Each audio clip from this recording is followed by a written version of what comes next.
नमस्कार दोस्तों, I welcome all of you to the BCW family. जैसा कि हम लोग प्रैक्टिस सेट सॉल्व कर रहे हैं और प्रैक्टिस सेट में भी हमारे अभी तक के जो फैक्ट हैं हमने एक अच्छी क्वांटिटी में फैक्ट इकट्ठा कर लिया है। रिवीजन के लिए भी हमने तैयारी कर ली है। अब अगला जो पेपर है, देखते हैं इसमें क्या क्या फैक्ट आपको देखने को मिलते हैं और क्या नई चीज़ें सीखने को मिलती हैं। तो आप पेपर को सॉल्व करें और कमेंट करके ये जरूर बताया करें कि आपका कितना स्कोर रहा, क्योंकि आप जब स्कोर बताते हैं तो पता चलता है कि पेपर के स्तर को कितना कठिन, कितना आसान, कितना मिड में रखा जाना चाहिए। ठीक है, तो आप ये बताया करिए। आइए देखते हैं हमारा पहला क्वेश्चन क्या है। देखिए, अगर आप रोहित सर का करंट अफेयर लेते हैं तो इस कोर्स से आपका पूरा करंट अफेयर पूरा कंप्लीट, मतलब कंसाइज वे में बहुत अच्छी तरीके से कंप्लीट हो जाएगा और आपके 80 to 90% अप्रोच ऐसे होंगे कि करंट के क्वेश्चन गलत नहीं होंगे।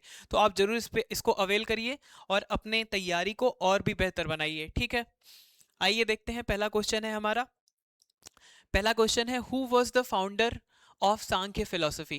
सांख्य दर्शन का प्रवर्तक कौन है, कौन थे। तो देखिए, चारवाक, कपिल, गौतम या जैमिनी। ये कपिल ऋषि थे, कपिल ऋषि थे। देखिए, सांख्य दर्शन के बारे में ये जानिए कि जैन धर्म से संबंधित है। जैन धर्म के बारे में बहुत सारी चीजें इसमें मिलती हैं। ठीक है, उसके बाद अगर इसकी बात करें, इसमें 25 मूल तत्वों की बात की गई है। ये एक संख्यात्मक दर्शन है। ठीक है, मूल तत्वों की बात की गई है, मूल तत्वों की, जिसमें प्रकृति को मुख्य बताया गया है, नेचर को मेन बताया गया है। ठीक है, मुख्य बताया गया है। और कभी कभी पूछा जा सकता है कि ये जो त्रिगुण सिद्धांत है, त्रिगुण सिद्धांत, ठीक है, कौन सा सिद्धांत, त्रिगुण सिद्धांत, त्रिगुण सिद्धांत, ये किससे संबंधित है। त्रिगुण सिद्धांत भी किससे संबंधित है, सांख्य दर्शन से ही संबंधित है। आइए कुछ और भी चीजों को जान लेते हैं जल्दी से, बिना विलंब किए हुए। सांख्य दर्शन किससे संबंधित है, कपिल मुनि से अभी बताया मैंने, जिसमें प्रकृति के बारे में भी बातें की हैं। योग पतंजलि से, न्याय गौतम ऋषि से, वैशेषिक कड़ाद से, मीमांसा जैमिनी से, वेदांत बादरायण से। ठीक है, अब देखते हैं अगला क्वेश्चन क्या है हमारा। अगला क्वेश्चन है, which of the following statement is are correct. निम्नलिखित में से कौन सा कथन सही है। देखते हैं, the term Vysya is first found in Shatapatha Brahmana. जो वैश्य शब्द है, इसका सबसे पहला उल्लेख शतपथ ब्राह्मण में मिलता है। नहीं, वैश्य शब्द का सबसे पहला उल्लेख मिलता है ऋग्वेद में। कहा मिलता है, ऋग्वेद में। ऋग्वेद में, ऋग्वेद के पुरुष सूक्त के 10.90 जो ऋचा है, उसी में मिलता है किसका उल्लेख, वैश्य शब्द का। ठीक है, वैश्य शब्द का। अब बात करते हैं शतपथ ब्राह्मण की। किसकी बात करेंगे, शतपथ ब्राह्मण की। जब शतपथ ब्राह्मण की बात होती है तो आप यहाँ पे जानिए ये किससे संबंधित है, यजुर्वेद से। किससे संबंधित है, यजुर्वेद से। और यजुर्वेद में भी किस शाखा से, शुक्ल यजुर्वेद से। ठीक है, शुक्ल यजुर्वेद से संबंधित है। ठीक है, पहला स्टेटमेंट हमारा गलत हो गया, पहला स्टेटमेंट हमारा गलत हो गया। दूसरे पे देखते हैं, the oldest mention of rebirth is found in Vajasaneyi Samhita. मतलब पूर्व जन्म का सबसे पुराना उल्लेख वाजसनेयी संहिता में मिलता है, ऐसा नहीं है। जो पूर्व जन्म का सबसे पुराना उल्लेख है वो कहाँ मिलता है, पूर्व जन्म का सबसे पुराना उल्लेख ये कहाँ मिलता है, आइए देखते हैं। ये भी मिलता है ऋग्वेद के, ऋग्वेद से संबंधित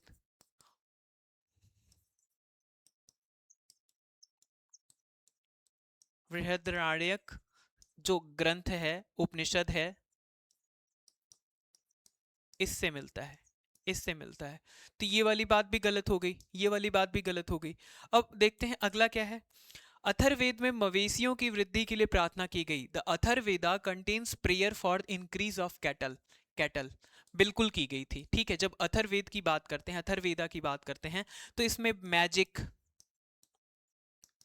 मॉडर्न अनुष्ठान, यज्ञ, ये सारी चीजें इसमें देखने को मिलती हैं। ठीक है, बहुत ढेर सारी चीजें इसमें देखने को मिलती हैं। ये है अथर्ववेद। अच्छा, गौपथ ब्राह्मण अगर पूछा जाए आपसे, यहीं पे मैं लिख रहा हूं, कई बार आपको बता भी दिया है, गौपथ ब्राह्मण, हिंदी में ही लिख देता हूं, गौपथ ब्राह्मण ये किस वेद से संबंधित है? ठीक है, इस पे कमेंट करके बताइए। आगे चलते हैं, अगले प्रश्न पे आते हैं। क्या है अगला प्रश्न? Which of the following is not considered as a source of knowledge in Jainism? Jainism में देखिए, जब हम बात करते हैं प्रत्यक्ष की, तो प्रत्यक्ष बिल्कुल है जैनिज्म के स्रोत का ज्ञान। फिर क्या है? अनुमान, अनुमान से भी है, वो उसको भी कंसीडर किया जाता है एक स्रोत के रूप में। तीर्थंकर के वचन भी किए जाते हैं शामिल। जब अवधि की बात होती है तो ये एक प्रकार का ज्ञान है, ये एक प्रकार का ज्ञान है, टाइप्स ऑफ नॉलेज है, टाइप्स ऑफ नॉलेज है, नॉट सोर्स, सोर्स नहीं है। ठीक है, तो इस बात को आप ध्यान में रखेंगे, ध्यान में रखेंगे। अवधि जो है ये ज्ञान का एक प्रकार है, जैसे मन, कलय, ये जिस प्रकार से मनः, ये सारे ज्ञान के प्रकार हैं, वैसे ही क्या है यहाँ भी ये अवधि भी क्या है, एक ज्ञान का प्रकार है। ठीक है, ये कैसा ज्ञान का प्रकार है? आध्यात्मिक,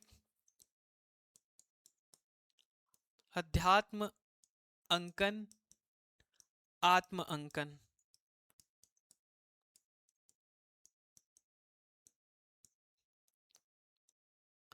आत्मा, आत्मा को प्राप्त ज्ञान,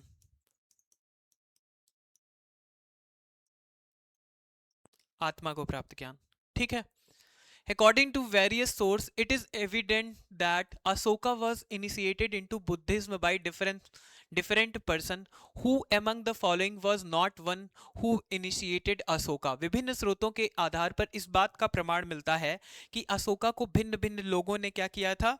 शिक्षा दी थी, बौद्ध धर्म की दीक्षा दी थी। निम्नलिखित में से कौन अशोक को दीक्षा देने वाले नहीं हैं? तो देखिए यहाँ पे बताना है कि कौन से दीक्षा देने वाले नहीं हैं। जब निग्रोध की बात करते हैं तो वो दीपदान से संबंधित हैं। वहीं अगर मोगली की बात कर लेते हैं तो वो भी मतलब सबसे ज्यादा, देखिए यहीं पे लिख देता हूं मैं। जब निग्रोध की बात होती है, अलग अलग पेन से लिख रहा हूं, पहले ग्रीन, दीपवंश, महावंश से संबंधित, इसमें यह साक्ष्य मिला है कि इन्होंने क्या किया था, निग्रोध ने क्या किया था, अशोक को शिक्षा दी थी। ठीक है, दीक्षा दी थी। मोगली पुत्र तिस्य की बात जब करें तो इन्होंने ये दिव्या, ये इन्होंने पूर्ण ज्ञान, मतलब अशोक को पूर्ण बौद्ध बनाया था, पूर्ण बौद्ध बनाया था। ठीक है, पूर्ण बौद्ध बनाया। ठीक है, तो एक तरीके से अगर देखा जाए तो कंप्लीट कन्वर्जन किसके द्वारा हुआ है? मोगली पुत्र तिस्य के द्वारा। ठीक है, अब जब भिक्षु गतिक की बात करते हैं तो भिक्षु गतिक is a dimension of gaining, क्या क्या गेन करने वाली बात यहाँ पे हो रही है? यहाँ पे बात हो रही है कि बुद्धिज्म इनिशिएटेड इनटू बुद्धिज्म, मतलब बुद्धिज्म में कन्वर्ट होने के लिए वो जो प्रोसेस है गेन करने वाला, उसकी बात हो रही है किसमें? भिक्षु गतिक में, भिक्षु गतिक में। ठीक है, it is a process to contain Buddhism. तो इस तरीके से जानिए आप। जब उपगुप्त की बात करते हैं तो उपगुप्त के बारे में भी मिलता है, किससे मिलता है? दिव्यावदान में। ठीक है, दिव्यावदान में, दिव्यावदान में क्या मिलता है कि बुद्ध बुद्ध धर्म की दीक्षा ली थी, अशोक ने ली। ठीक है, दीक्षा ली अशोक ने, किससे? उपगुप्त से। ठीक है, अशोक ने ली किससे? उपगुप्त से। ठीक है, अब देखते हैं अगला क्वेश्चन क्या है हमारा। On the basis of the function and power of the post wazir in Muslim India, which period is called the golden age of the Muslim age, Muslim period? तो कहने का मतलब golden age of Muslim period कब कहा जाता था भारत में? वजीर पद के कार्य और शक्ति के आधार पर किस काल को मुस्लिम काल का स्वर्ण युग कहा जाता है? खिलजी काल, सूरी काल, सैयद काल, या फिर तुगलक काल? तो किसको कहते हैं? देखिए ये कहते हैं तुगलक काल को। तुगलक काल को कभी कभी पूछ सकता है कि इसमें वजीर कौन था। तो देखिए पहले तो आप ये जानिए कि तुगलक काल ये कब से कब तक था? 1330 के आसपास से 1414 तक था। ठीक है, 1330 के आसपास से 1414 तक था तुगलक वंश। और अगर मुस्लिम काल का स्वर्ण भी देखा जाए तो यहीं से संबंधित है। ठीक है, 1330 20 कर लीजिए यहीं पे, 1320 से लेके 1414 तक। ठीक है, उसके बाद अगर देखा जाए तो तुगलक के बारे में कुछ और भी जानकारी मैं आपको देता हूँ। जैसे कि इनके जो वजीर थे, वजीर की बात यहाँ हो रही है, उनका नाम मकबूल था। क्या था? मकबूल। पूछ सकता है आपसे, मकबूल। मिर्जापुर आपने देखा होगा तो मकबूल आपको याद होंगे। मकबूल तुगलक वंश से संबंधित है। ठीक है, उनके वजीर थे। ठीक है, आगे चलते हैं। Match the list 1 and list 2 regarding foreign invasion of Delhi. अब देखना है कि भारत पे जो आक्रमणकारी थे उनका क्रम क्या क्या है। आइए देखते हैं। अगर देखा जाए तो तैमूर ने कब आक्रमण किया था, फिर नादिर शाह ने, फिर अंग्रेजों ने, फिर अब्दुल अहमद शाह अब्दाली में। ठीक है, अहमद शाह अब्दाली ने। ये सारी चीजें क्या है, एक तरीके से ये ध्यान में रखना है कि देखिए तैमूर ने 1398 में किया था।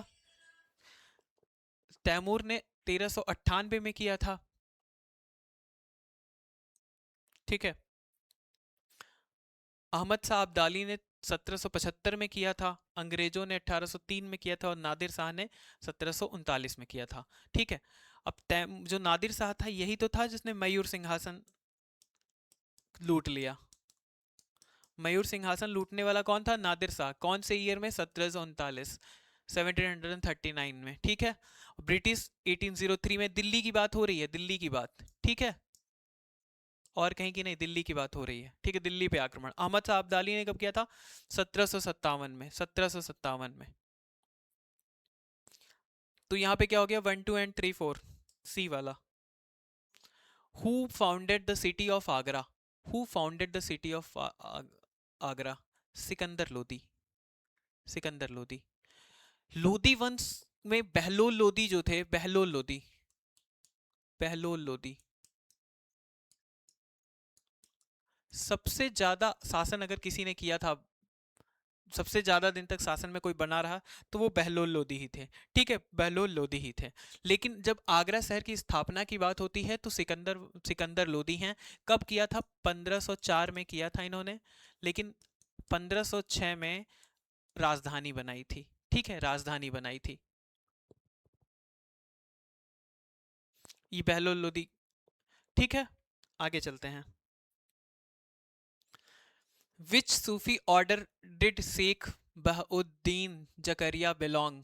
शेख बहादुद्दीन बहाउद्दीन जकरिया किस सूफी संप्रदाय से संबंधित हैं? सोहरावर्दी से। सोहरावर्दी से।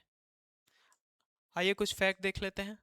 जब सोहरावर्दी की बात हो तो शेख बहाउद्दीन जकरिया हैं, ठीक है, जो इल्तुतमिश के समकालीन थे। पूछा जा सकता है, इल्तुतमिश के समकालीन थे।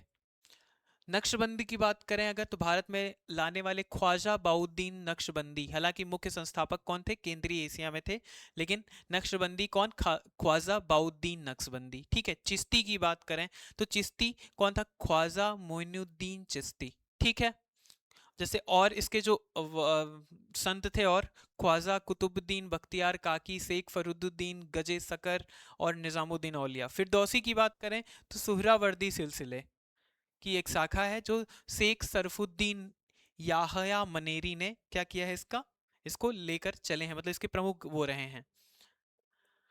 आगे चलते हैं।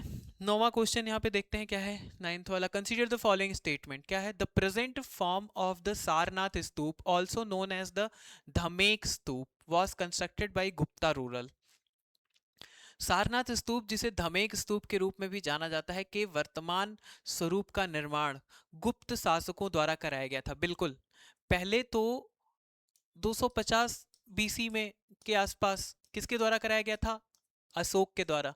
लेकिन बाद में फिर गुप्ता रूलर के द्वारा इसका, गुप्ता रूलर के द्वारा फिर 5वीं शताब्दी के आसपास गुप्ता रूलर के द्वारा क्या किया गया था? इसका फिर से निर्माण कराया गया था, मतलब इसका जीर्णोद्धार कराया गया था। ठीक है, it is different from other stupa because it is constructed on the ground level with bricks. बिल्कुल, ये ग्राउंड लेवल पे with bricks, while other stupa are built on platform, मतलब चबूतरे पे बने होते हैं। बिल्कुल सही बात है, ये भी सही बात है। वो अच्छा वही सारनाथ का जो अशोक पिलर है वहीं से जो इंडियन का असेंबल है वो लिया गया है। तो और उसके बारे में वहाँ पे एक क्वेश्चन और आता है कि उसमें कौन कौन से जानवरों की मतलब जानवरों से संबंधित है। जैसे सिंह है, ऊपर चार चार मुख हैं। उसके बाद अगर बात किया जाए तो उसमें घोड़े का और हाथी को भी दिखाया गया है। तो ये सारी चीज़ें आपको पता होनी चाहिए नीचे पट्टियों पे। ठीक है, तो ये दोनों क्या है, ये दोनों कथन सही हैं। Both are correct here. Where is the oldest evidence of paper in India title पंचरक्ष preserved? तो ये जो पंचरक्षा की बात हो रही है, ये कहाँ प्रिजर्व किया गया है? ये आशुतोष संग्रहालय कोलकाता में प्रिजर्व किया गया है। आशुतोष संग्रहालय किया गया है। ये किससे संबंधित है? ये बौद्ध धर्म से संबंधित है। बौद्ध धर्म से संबंधित शास्त्र है। ठीक है, बौद्ध धर्म से संबंधित ग्रंथ है पंचरक्षा। इसको कहाँ प्रिजर्व किया गया है? वो प्रिजर्व किया गया आशुतोष म्यूजियम कोलकाता में। Who was the last governor general appointed by the company in India? Bharat में कंपनी द्वारा नियुक्त अंतिम गवर्नर जनरल और पहला वायसराय। अंतिम गवर्नर जनरल और पहला वायसराय कैनिंग थे। कौन थे? कैनिंग थे। आइए देख लेते हैं, ये वाला भी इंपॉर्टेंट है, यहाँ से क्वेश्चन बन सकता है। बंगाल के governor Robert Clive Warren Hasting अंतिम थे। प्रथम कौन था? रॉबर्ट क्लाइव, और अंतिम थे वारेन हेस्टिंग्स। बंगाल के गवर्नर जनरल की बात करें तो पहले कौन है? वारेन हेस्टिंग, और अंतिम कौन है? Lord William Bentinck. भारत के गवर्नर जनरल कौन है? तो देखते हैं, लॉर्ड विलियम बेंटिक हैं, और अंतिम है लॉर्ड कैनिंग। वायसराय कौन है? तो पहले हैं लॉर्ड कैनिंग, और अंतिम है लॉर्ड माउंटबेटन। ठीक है, स्वतंत्र भारत के गवर्नर जनरल कौन है? Lord Mountbatten. और वहीं अंतिम की बात करें तो श्री राजगोपालाचारी। ठीक है, आगे चलते हैं, अगला क्वेश्चन देखते हैं। Where is the tomb of Rani Laxmibai located? Rani Laxmibai की समाधि कहाँ स्थित है? कहाँ स्थित है? ग्वालियर, ग्वालियर में। Where was the centre of Ho uprising of 1820-21 के हौज विद्रोह का केंद्र कहाँ था? तो देखते हैं, जब बात होती है संथाल की, किसकी? संथाल। संथाल में के भी उप क्षेत्र है सिंह भूमि। सिंह भूमि, सिंह भूमि से संबंधित है कौन सा? हो विद्रोह। हो एक जनजाति है, इसी के यहाँ के एक राजा थे, उन्हीं की वजह से, उन्हीं के द्वारा ये विद्रोह क्या ऑर्गेनाइज किया गया था। तो ये संथाल विद्रोह से संबंधित है। किससे संबंधित है? ये संथाल विद्रोह से संबंधित है। ठीक है, इसमें कंफ्यूज नहीं होना है, ये तो मतलब बहुत सामान्य सी चीज है, इसमें ऐसा कुछ है भी नहीं। सम यहाँ पे दिया ही हुआ है ईयर, जिसको आप याद रख सकते हैं। ठीक है, इससे भी पूछा जा सकता है। When did the Cripps Mission arrive in India? Cripps Mission की जब बात करें, कब आया था? देखिए,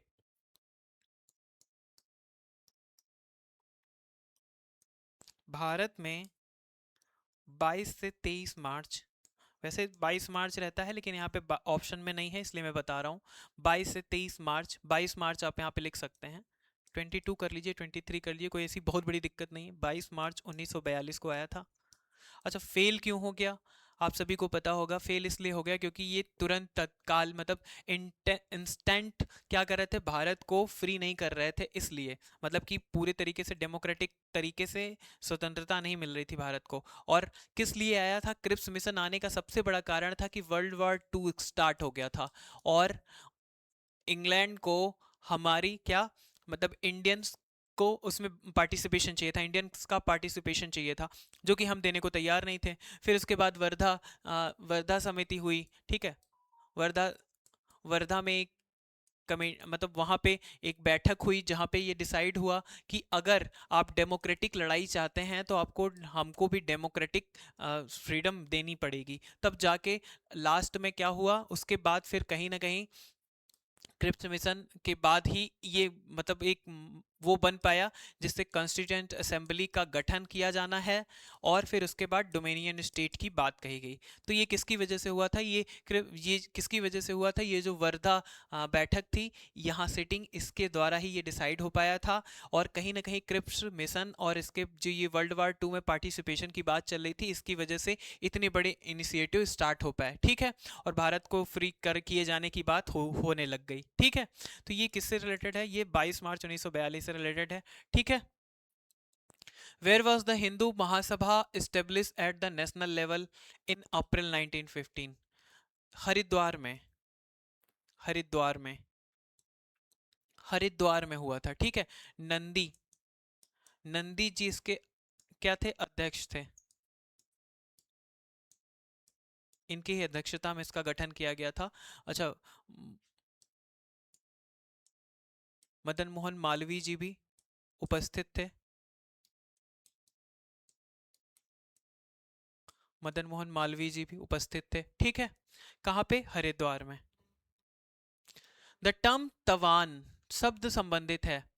अ compensation tax for not cultivating indigo, नील की खेती नहीं करने के बदले दिया जाने वाला क्षतिपूर्ति कर, ठीक है। एक तरीके से कंपनसेशन टैक्स की बात हो रही है। दूसरा है receipt given during the washing of goods on a ship, नहीं। Land given as reward to zamindar, नहीं। Authorisation letter for student to receive oriental education in England, नहीं।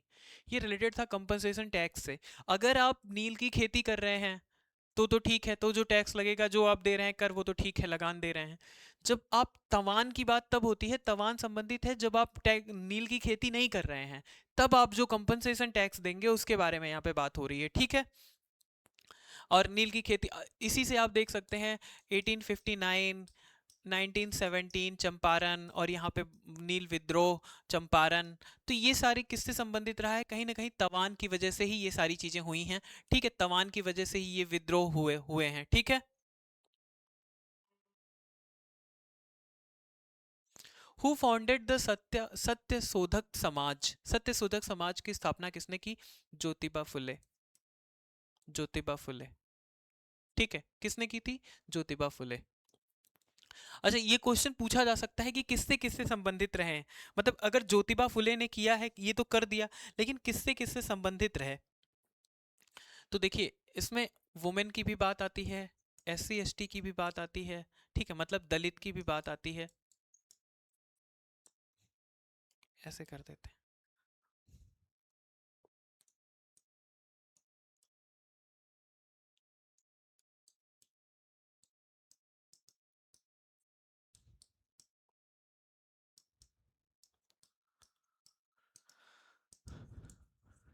ठीक है। तो इन सब चीजों के बारे में बात होती है। एजुकेशनल, कल्चरल,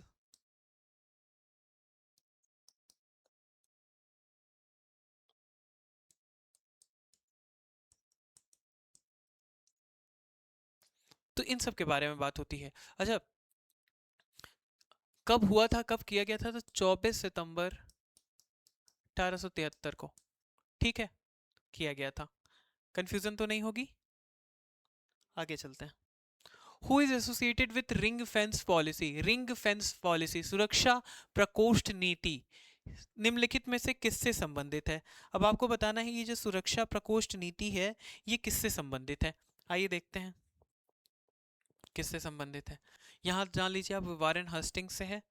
आगे देखते हैं, ये बहुत इंपॉर्टेंट है। यहाँ पे देखिए, जब बात हो ड्यूल सिस्टम ऑफ गवर्नमेंट 1765 की, तो रॉबर्ट क्लाइव, ठीक है, रॉबर्ट क्लाइव याद रखें। जब पॉलिसी ऑफ रिंग फेंस की बात हो तो वॉरेन हेस्टिंग को याद रखें, वॉरेन हेस्टिंग को। 77 70 1772 से 1785 तक। और सब्सिडरी अलायंस की बात हो तो 1798, लॉर्ड वेलेस्ली को याद रखें। जब पॉलिसी ऑफ पैरामाउंटसी की बात हो तो 18 1813 से लेके 1823 से 3 तक, लॉर्ड हेस्टिंग को याद रखें। डॉक्ट्रिन ऑफ लैप्स की बात हो तो 1848 को याद रखें, लॉर्ड डलहौजी। उसके बाद बात हो लॉर्ड लैंड रेवेन्यू पॉलिसीज की, तो इजारेदारी सिस्टम 1772, 1772 और वॉरेन हेस्टिंग को याद रखें। जब परमानेंट सेटलमेंट की बात हो तो 1793, लॉर्ड कॉर्नवालिस। जब बात हो रैयतवारी सिस्टम की तो अलेक्जेंडर रीड को याद रखें, जिन्होंने इनिशिएट किया था, ठीक है। जब महालवारी सिस्टम की बात हो तो 1822, और होल्ट मैकेंजी को याद रखें, होल्ट मैकेंजी को याद रखें। और इस महल क्या होता है इसको भी याद रखें, ठीक है। अब अगला क्वेश्चन क्या है हमारा? What was the main reason for the failure of the second round table conference, द्वितीय गोलमेज सम्मेलन? 7 सितंबर 7 सितंबर 1931 से 1 दिसंबर 1931 तक चला था। क्या? गोलमेज सम्मेलन। गोलमेज सम्मेलन, द्वितीय गोलमेज सम्मेलन। और यही एक ऐसा गोलमेज सम्मेलन था जिसमें गांधी जी ने पार्टिसिपेट किया था। सेकंड, इंडियन नेशनल कांग्रेस की तरफ से। इंडियन नेशनल कांग्रेस की तरफ से। अब इसके बारे में ढेर सारे ऐसे फैक्ट हैं।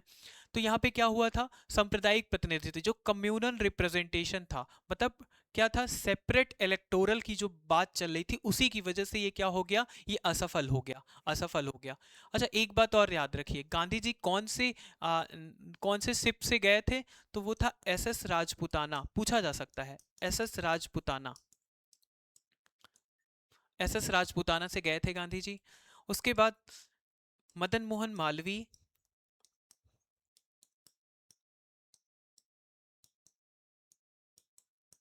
मदन मोहन मालवीय, सरोजनी नायडू, घनश्याम दास, घनश्याम दास बिरला, ये लोग ऐसे थे जिन्होंने अपने पैसे पे पार्टिसिपेट किया था, मतलब अपने पैसे पे वो इंग्लैंड गए और वहां पे पार्टिसिपेशन किया। ठीक है, गोलमेज सम्मेलन में ये 3 लोग ऐसे थे। उसके बाद कौन ऐसे आदमी हैं जो तीनों सम्मेलन में भाग लिए? तो आप सभी को पता होगा, अम्बेडकर जी थे। ठीक है, कम्युनल रिप्रेजेंटेशन की वजह से ये असफल हो गया। आगे चलते हैं, अगला देखते हैं। अच्छा, किसकी वजह से हुआ था? इसके पहले गांधी इरविन पैक्ट एक हुआ था। गांधी इरविन पैक्ट की वजह से ही ये हो पाया था। गांधी इरविन पैक्ट की वजह से गोलमेज सम्मेलन में भाग लिया गांधी जी ने, लेकिन वो भी क्या हो गया, वो भी मतलब फेल हो गया। क्यों फेल हुआ? क्योंकि कम्युनल रिप्रेजेंटेशन की बात वहां पे की जा रही थी। Who was the author of India divided? ये थे राजेंद्र प्रसाद, इंडिया डिवाइडेड के लेखक। अब देखते हैं इनके और भी पुस्तकें कौन कौन सी हैं जो इंपॉर्टेंट हो सकती हैं। इंडिया डिवाइडेड 1946 में इन्होंने लिखा था। फिर आत्मकथा, ऑटोबायोग्राफी, कब लिखा था इन्होंने? 1946 में ही लिखा था, पब्लिश हुआ था। सत्याग्रह इन चंपारण की बात करें तो 1922 में लिखा था इन्होंने। ठीक है, चंपारण सत्याग्रह के दौरान लिखा था, लेकिन पब्लिश हुई थी 22 में। बापू के कदमों में, बापू के कदमों में कब लिखा था इन्होंने?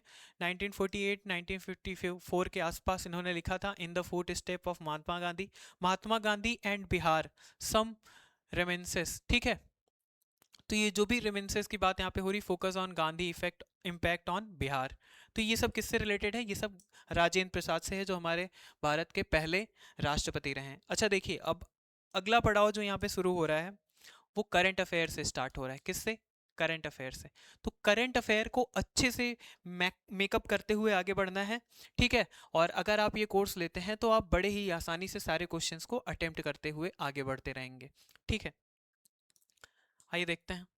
Which state became the first in India to implement the Disha Abhiyan to provide equal education in intellectual disabled student in अगस्त 2025? तो दिशा अभियान, अगर बात करें दिशा अभियान लागू करने वाला जो पहला राज्य है भारत का, वो कौन सा है? महाराष्ट्र है। कौन सा है? Maharashtra. From which country did BEML Limited receive its first overseas order in rail and metro segment? तो कौन सा है वो? Malaysia, Malaysia. Where was the India's first advanced animal stem cell bio bank and laboratory inaugurated? तो कहाँ है? हैदराबाद में, हैदराबाद में। ठीक है। Which stadium hosted the World Athlete Continental Tour bronze level meet India open for the first time in India? Bharat में पहली बार आयोजित विश्व एथलेटिक कंटिनेंटल टूर कांस्य स्तरीय मीट इंडियन ओपन की मेजबानी किस स्टेडियम ने की? तो किस स्टेडियम में? Kalinga stadium, Bhubaneswar. Which state launch the Nari Adalat initiated on अम्मा सम्मान दिवस इन अगस्त 2024? अब आपको बताना है कि नारी अदालत की बात, नारी अम्मा सम्मान दिवस पर नारी अदालत पहल किस राज्य ने शुरू की है? तो सिक्किम ने। किसने शुरू की है? सिक्किम ने। Who became the first Indian women to receive a star on the Hollywood walk of fame? किसने रिसीव किया? दीपिका पादुकोण ने। Who was appointed as executive director of SEBI in July 2025? तो सेबी के कार्यकारी निदेशक के रूप में किसे नियुक्त किया गया है? सुनील जयंत कदम को, सुनील जयंत कदम को। Where did SAIL open its first international representative office? कहाँ पे करेगा? दुबई में. Which stealth frigate was inducted into Indian Navy in July 2025? जुलाई 2025 में भारतीय नौसेना में किस स्टेल्थ फ्रिगेट को शामिल किया गया?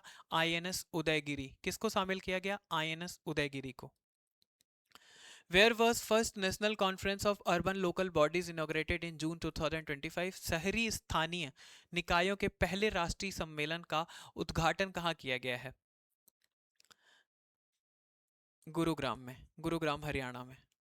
गुरुग्राम हरियाणा में. ठीक है, इतनी चीजें क्लियर हैं.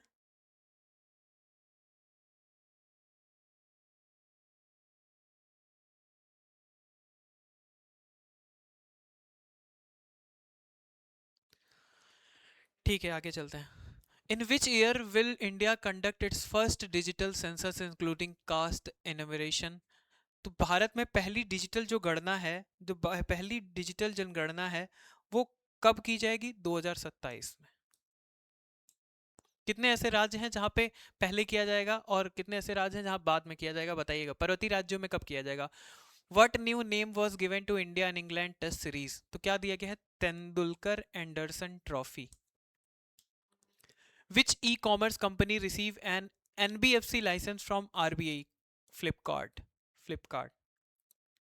Which state launched the Rajiv Gandhi Van Samvardhan Yojana? One संवर्धन योजना. तो राजीव गांधी वन संवर्धन योजना किस राज्य ने शुरू की? Himachal Pradesh. When was World Insect Day observe? कब किया गया? 22 अप्रैल, 5 जून, 6 जून, 10 जुलाई. कब किया गया? 6 जून. इंसेक्ट डे की बात हो रही है. इंसेक्ट डे की बात हो रही है. अगर इंसेक्ट डे की बात हो रही है तो इसी से रिलेटेड एक थीम है, आवर अर्थ आवर फ्यूचर. ठीक है, इतना भी याद रखेंगे तो भी चलेगा. उसके बाद भी है restore, rethink and rebuild. Rebuild. ठीक है, चलेगा. यहां तक ठीक है. अगला क्या है? Who authored the book Modi's नीति शास्त्र द वर्ल्ड हिज ऑयस्टर? अगर बात करें तो किसने लिखा है? अदिस सी अग्रवाल. अदिस सी अग्रवाल ने. हु वन द सिक्स स्टेपन अवज्ञान मेमोरियल चेस टूर्नामेंट? किसने जीता? अरविंद चिदम्बरम ने. अरविंद चिदम्बरम ने. Who received the justice K S Hegde award? किसने किया? Sudha Murthy. Who won the open category title of Norway chess 2025? नॉर्वे शतरंज 2025 के ओपन वर्ग का खिताब किसने जीता? किसने जीता है? Magnus Carlsen. Magnus Carlsen. ठीक है, किसने जीता है? मैग्नस कार्लसन ने.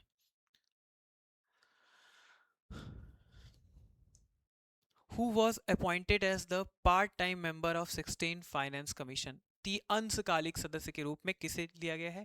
टी रविशंकर. टी रविशंकर. ठीक है, टी रविशंकर. तो ये था कुल करंट अफेयर, जहां पे आप करने के लिए क्या है, पूरी तरीके से आप चीजों को मेकअप कर लेंगे अगर आप यहां तक करते हैं. और अगर आप रोहित सर का करंट अफेयर लेते हैं तो ये आपके लिए बहुत ही उपयोगी सिद्ध होगा. तो आइए देखते हैं 41 नंबर क्वेश्चन क्या है. If m is the number of prime number and between 0 to 50 and n is the number of prime number between 50 to 100, then what is m minus n is equal to? आइए देखते हैं. जब बात हो रही है 0 to 50, क्या है? 0 to 50 m है. m है. ठीक है. अब इसमें क्या है? ये प्राइम नंबर है. जब इसके प्राइम नंबर की बात होगी तो कौन कौन से हो जाएंगे? 2 3 5 7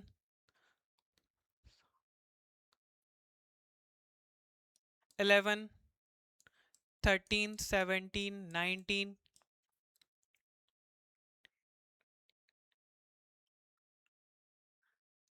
23 29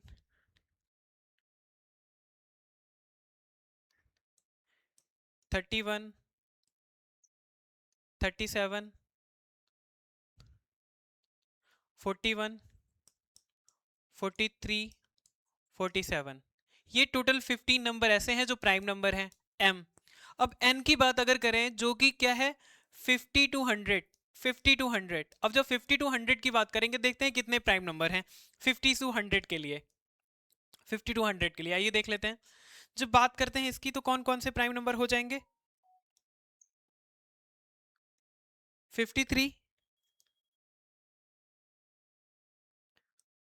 59, 61, 67, 71, 73, 79, 83, 89, 97। ये है प्राइम नंबर 50 टू 100 के। कितने हो गए ये टोटल हो गए 10 नंबर। कितने हो गए ये 10 नंबर हो गए। अब पूछ रहा है कि m माइनस एन क्या होगा। m minus n prime number के टर्म में तो ये कितना है 15 है और ये कितना है 10 है। टोटल कितना हो गया 5। तो हमारा बी वाला विकल्प यहाँ पे सही हो जाएगा। आगे चलते हैं। The sum of three prime number is 90 if one of them exceed another by 30 then one of the number is। तो क्या होगा तीन अभाज्य संख्याओं में, तीन अभाज्य संख्याएं मतलब वो x plus y plus z is equal to 90 है। यदि उनमें एक संख्या दूसरी से 30 अधिक है, मतलब आप समझिए कि जो x है वो y से 30 ज्यादा है, तो हो जाएगा x प्लस एक्स प्लस 30 ऐसा कुछ हो जाएगा plus z is equal to 90। तो अभी क्या हो जाएगा यहाँ पे हो जाएगा 2x plus 30 plus 2, sorry Z है ये 2 नहीं है, जेड इज इक्वल टू 90।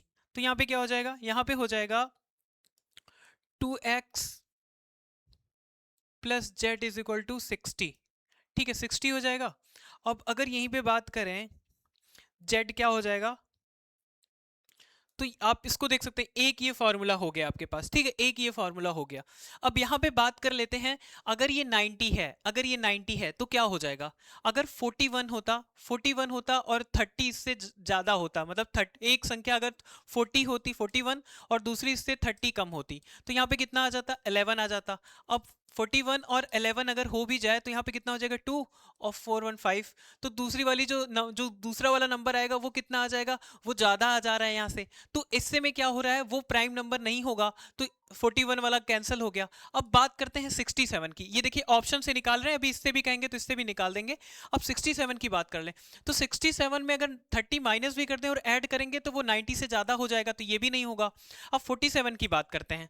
जब हम बात करेंगे 41 में से 30 अगर माइनस भी कर देते हैं, हम अगर 30 माइनस भी कर देते हैं 47 में से तो क्या हो जाएगा यहाँ पे हो जाएगा 17 और ये हो जाएगा 54, 54 बचेगा कितना 26, 26 बच जाएगा। अब 26 को दो भागों में डिवाइड करना है और एक 54 है। तो आप ऐसे देखिए यहाँ पे अगर बात कर लें कि एक 17 हो गया एक 47 हो गया और दूसरा 26 हो जाएगा, तो ये प्राइम नंबर भी नहीं है तो ये भी नहीं होगा। अब ऑप्शन बचता है 59। आइए देख लेते हैं। जब बात करें 59 की, 59 में से 30 माइनस करेंगे तो 29 आएगा, 29 आएगा और इसको ऐड कर देंगे तो आएगा 68 और प्लस 2, और 2 भी प्राइम नंबर है 29 भी और 59 भी है। तो हमारा डी वाला विकल्प यहाँ पे सही हो जाएगा जो कि क्या हो जाएगा 59 एक संख्या। आगे चलते हैं।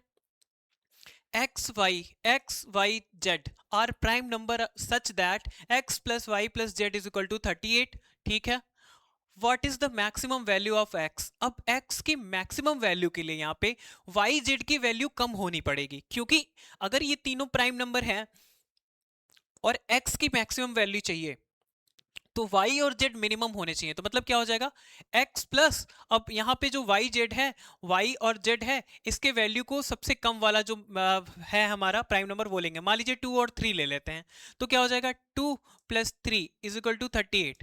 अब क्या हो जाएगा, अब यहाँ पे देखते हैं x इज इक्वल टू हो जाता है 33, 33 जो कि प्राइम नंबर नहीं है तो ये वाला नहीं हो पाएगा। अब 2 3 यहाँ पे एग्जीक्यूट नहीं हो पाया, ये पहला था। अब दूसरा लेते हैं 2 और 5 ले लेते हैं। 2 और 5 x की y और z की वैल्यू, y और z की वैल्यू 2 और 5। आइए देखते हैं क्या होता है। अब ऐसे में क्या हो जाएगा x प्लस 2 प्लस 5 अब कितना है टोटल इज इक्वल टू है 38। अब यहाँ पे x इज इक्वल टू क्या आ जाएगा 31। तो क्या ये एक प्राइम नंबर है? बिल्कुल है। तो हमारा ये वाला 31 वाला आंसर यहाँ पे सही हो जाएगा। आगे चलते हैं। X Y and Z are distinct prime number where X Y Z X is less than Y और Y is less than Z. तो यहाँ आपको ये देखना है कि जेड सबसे बड़ा है, उससे छोटा वाई और उससे छोटा एक्स है। If x plus y plus z is equal to 70, x plus y plus z is equal to 70, 70 ठीक है। अब यहाँ पे क्या है then what would be the value of z, z की वैल्यू निकालना है हमको। अब देखिए अगर यहाँ पे दो कंडीशंस है, कंडीशंस यहीं पे लिख रहा हूं मैं जो आपको हमेशा याद रखनी है। कंडीशंस क्या क्या है? पहली बात तो ये 70 है, ये 70 है, ये प्राइम नंबर है और ये 70 है, मतलब कि इवन नंबर, इवन नंबर आया होगा क्योंकि तीन नंबर है यहाँ पे, 1 2 3, थ्री नंबर ऐड होने के बाद भी ये इवन नंबर है, मतलब उसमें से कोई एक इवन नंबर तो होगा तभी ये इवन हो पाया। और आपको मैं बता दूं कि even number only one prime number ही इवन नंबर है, वो है दो। कौन सा? दो, टू। अब यहाँ पे अगर एक टू हो गया मतलब x plus two plus z is equal to 70, तो क्या हो जाएगा? मान लीजिए यहाँ पे x को ही टू ले लिया हमने क्योंकि यहाँ पे z की वैल्यू बतानी है ना, तो two plus y plus z is equal to 70, ठीक है 70। अब यहाँ पे क्या हो गया y plus z is equal to 68, 68 आ गया। अब 68 आ गया, अब इसकी वैल्यू निकालेंगे क्योंकि देखिए क्या है कि 2 तो हमारा इवन नंबर होगा ही तभी तो यहाँ 70 आएगा, नहीं तो नहीं आ पाएगा। और ये इवन नंबर आने का मतलब ही है कि एक प्राइम नंबर इसमें इवन होगा क्योंकि यहाँ पे 3 डिजिट हैं, ठीक है, तीन नंबर हैं, तीन प्राइम नंबर हैं। अब इसके लिए y प्लस जेड को 68 आ गया। अब यहाँ पे देखते हैं, अगर ऑप्शन से देख लेते हैं, अगर y को 29 रखा जाए, y को 29 रखा जाए और ये कितना है, ये है 68, तो इधर कितना आ जाएगा? इधर आ जाएगा 39,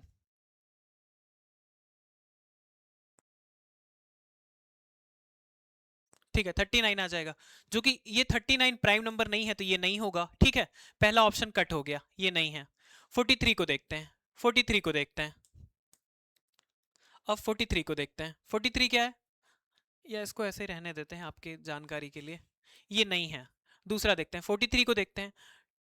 43 plus dash is equal to 68, ठीक है 68। अब यहाँ पे अगर 43 में से माइनस करेंगे तो 15 आ जाएगा, क्योंकि ये भी प्राइम नंबर नहीं है तो ये भी कट हो गया। अब 31 को लेते हैं, अगर 31 को लेते हैं 43 plus 31 is equal to 68, sorry 31 को लेते हैं, 31 प्लस डैश 68 तो कितना आ जाएगा? 37 आ जाएगा। 37 ज्यादा हो जा रहा है x, मतलब जो z का मान है वो 37 हो, मतलब थर्ड जो अगर 31 ले रहे हैं तो z का मान तो क्या हो रहा है, यहाँ जो y है वो ज्यादा हो जा रहा है तो ये भी नहीं होगा। अब यहाँ पे अगर d का मान हम 37 ले लें, x z का मान 37 ले लें और y का मान 31 लें, तब जो आएगा 68, इसी को हम सही मान लेंगे और यहाँ पे हमारा सही आंसर 37 ही हो जाएगा। आगे चलते हैं। What is the number of fives is used in numbering a 260 pages book? आइए देखते हैं पांच नंबर कहाँ कहाँ पे आता है। सबसे पहले हम यूनिट डिजिट देखेंगे, क्या देखेंगे? Unit digit. जब हम यूनिट डिजिट देखेंगे तो क्या होगा? जीरो से 100 तक देखते हैं पहले। 0 से 100 तक जब देखेंगे तो क्या होगा? यहाँ पे आ जाएगा 5, 15, 25, 35, 45, 55, 65, 75, 85 एंड 95, ठीक है। जब हम 100 टू 200 लेते हैं, 101 से 200 लेते हैं तो क्या होता है? मतलब यहाँ 1 से है और यहाँ पे 101 से 200 तो क्या होता है? 105। सेम नंबर, ये कितने हैं? 1 2 3 4 5 6 7 8 9 10, यहाँ पे 10 नंबर है तो यहाँ पे भी 10 नंबर आ जाएंगे। अब उसके बाद 201 से 250 तक लेते हैं, 250 तक, 250 तक ही है, नहीं 260 तक है, 260 तक लेते हैं तो क्या हो जाएगा? 205, 215, 225, 235, 245, 255, बस। तो 1 2 3 4 5 6, 6 नंबर यहाँ पे आ गया। ठीक है, कहाँ कहाँ क्या क्या नंबर आया देख लीजिए। यहाँ पे 10 आया, यहाँ पे 10 आया और यहाँ पे 6 आया। ये कौन सा, ये यूनिट डिजिट का है। अब टेंस प्लेस का देखते हैं, ये यूनिट प्लेस का है। अभी अब 10 प्लेस का देखते हैं। ठीक है, जब 10 में देखेंगे तो क्या होगा, पहले 1 to 100 देखते हैं। 1 to 100 में क्या होगा, 51 से लेके 59 तक, 50 से लेके 59 तक टोटल 10 नंबर है, 10 नंबर है। फिर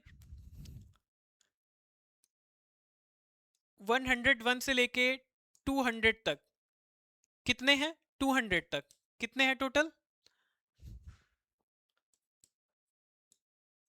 उसमें भी वही है 150 टू 159, कितने नंबर है टोटल, टोटल 10 हैं। और जब 201 से 260 तक लेते हैं तो उसमें भी वही नंबर है 250 टू 259, यहाँ भी 10 नंबर हैं। तो अगर यहाँ पे भी देखा जाए तो कुल कितने नंबर हो गए, 10 10 10 30, ये कितने हो गए 30, और इधर कितने थे 10 10 20 और 6 26, 26 टोटल नंबर हो गया 56। आंसर हो गया हमारा बी। आगे चलते हैं। How many pairs of natural number are there such that the difference of their square is 35। अब ये कह रहा है कि एम स्क्वायर, उसके m square minus n square is equal to 35, ये कह रहा है कितने ऐसे पेयर होंगे जो इसके लिए कुछ वैल्यू देंगे। आइए देखते हैं। तो मतलब हो जाएगा m minus n, m plus n is equal to 35 हो गया। अभी क्या है, अब इसके इसके पेयर्स को देखेंगे। देखिए पेयर क्या क्या हो सकते हैं, 1 into 35 पहला पेयर, फर्स्ट पेयर, अगर इसको कंसीडर करते हैं। सेकंड क्या होगा, सेकंड होगा, चूंकि ये माइनस और ये प्लस है तो ये छोटा होगा, ये बड़ा होगा, तो हो जाएगा 5 और ये हो जाएगा इंटू 7। ठीक है, ये दो पेयर हो गए। अब इन दोनों पेयर को देखते हैं हम क्या होगा, 1 and 35, 5 और 7। अब इन दोनों पेयर को यहाँ पे लेके जब चलते हैं तो क्या देखते हैं हम देखते हैं कि f माइनस एन, और इसको अगर हम मान लेते हैं कि m minus n is equal to one, ठीक है, मतलब ये 1 है और ये 35 है,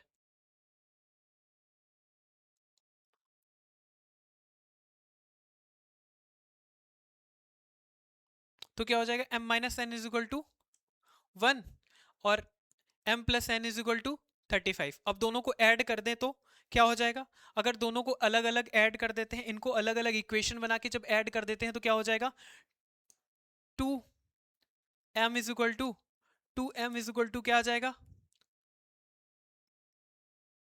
34, मतलब m इज इक्वल टू 17। अगर m 17 आ गया तो किसी एक में रख देंगे तो इसकी वैल्यू कितनी आ जाएगी, 18, n इज इक्वल टू आ जाएगा 18। ठीक है, n इज इक्वल टू आ जाएगा 18, ये पहले वाले से हो गया। अब दूसरे वाले पेयर से 5 और 7 वाले से देखते हैं। जब 5 और 7 वाले से देखेंगे और यहाँ पे वैल्यू रख दे, मान लीजिए हम दोनों पे वैल्यू रख दिया हमने, ठीक है, अगर वैल्यू रख दिया है तो क्या हो जाएगा, दोनों को ऐड कर देते हैं। जब ऐड कर देंगे तो हो जाएगा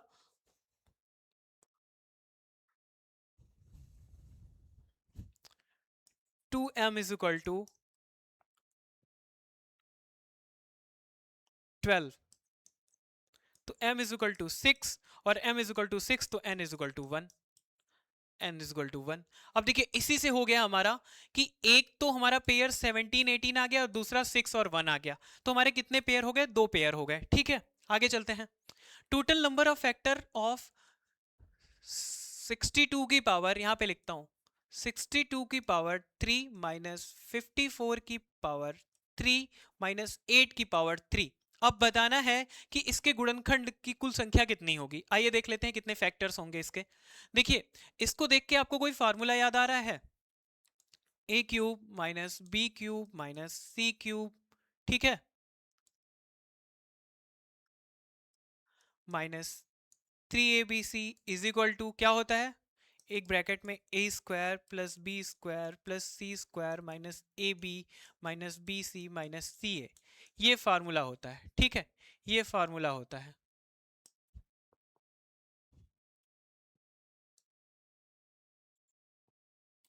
माइनस सी ए, ये फार्मूला है। अब इसी फार्मूले में ध्यान दीजिए, एक छोटा सा फार्मूला और है कि अगर a plus B plus c is equal to zero, जो कि यहां दिख रहा है, अगर आप तीनों को ऐड कर दें तो ये जीरो हो रहा है। अगर ये जीरो है तो क्या हो जाएगा, ये पूरा जीरो हो जाएगा, ये पूरा जीरो हो जाएगा।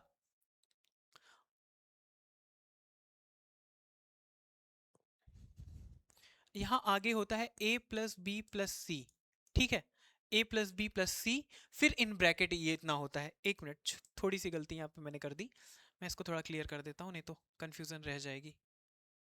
आइए,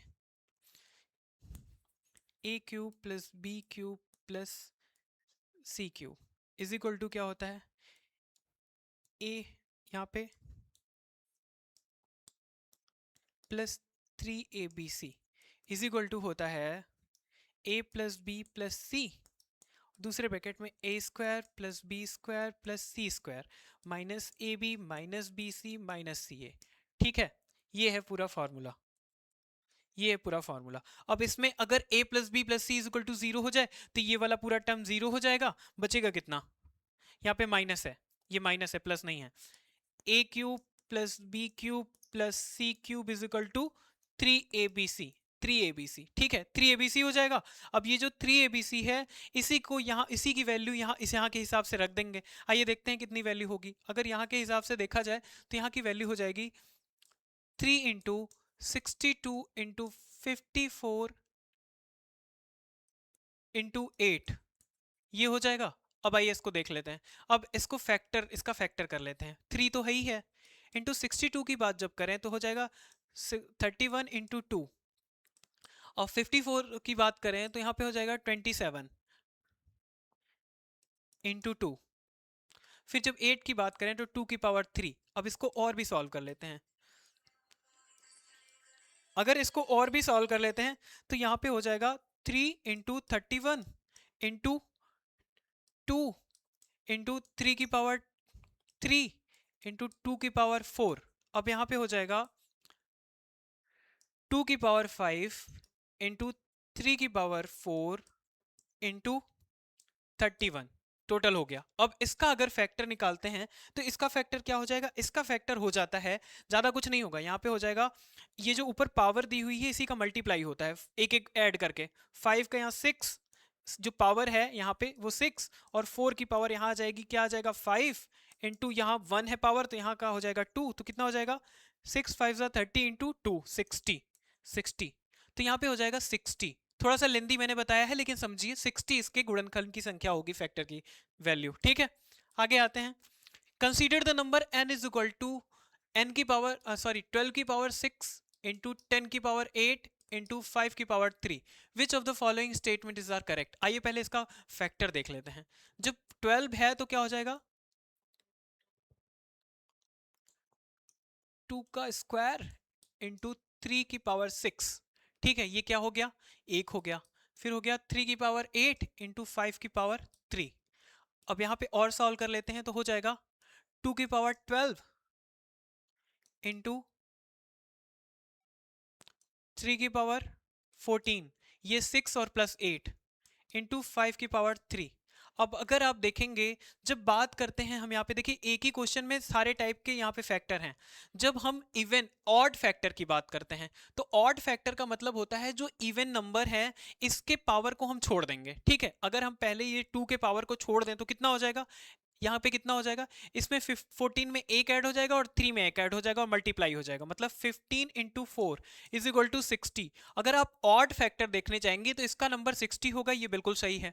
अब n के सम गुणनखंड मतलब इवन फैक्टर देखना है। इवन फैक्टर में क्या होता है, सबको ले लेते हैं, जब सबको ले लेते हैं तो क्या होता है, इसका क्या हो जाता है 12 का यहाँ पे हो जाएगा क्या, 12 का 12 ही होगा। जब हम सम फैक्टर लेते हैं तो जो होता है 12 का वही लेते हैं, 12 हो जाएगा, इंटू बाकी सब में एक एक ऐड कर देंगे, 15 इंटू 4 तो क्या हो जाएगा 720, 720, क्योंकि ये 60 हो गया और 60 इन 12 कितना हो जाएगा, हो जाएगा 720। तो टोटल यहाँ 720 दिया हुआ है और ये भी सही है हमारा, ठीक है, और अगर टोटल जब आप देखने जाएंगे फैक्टर तो वो 780 हो जाएगा, 780 हो जाएगा। तो हमारे दोनों स्टेटमेंट सही है मतलब यहाँ पे। आगे चलते हैं। The number 823 P2Q is exactly divisible by 7, 11 and 13। 7, 11 and 13। What is the value of P minus Q? अब देखते हैं, पहले पहले आप इसका मल्टीप्लाई कर लीजिए। 11 इंटू 13 मतलब 77 इंटू 13। अब जब इसका मल्टीप्लाई करेंगे तो कितना हो जाएगा?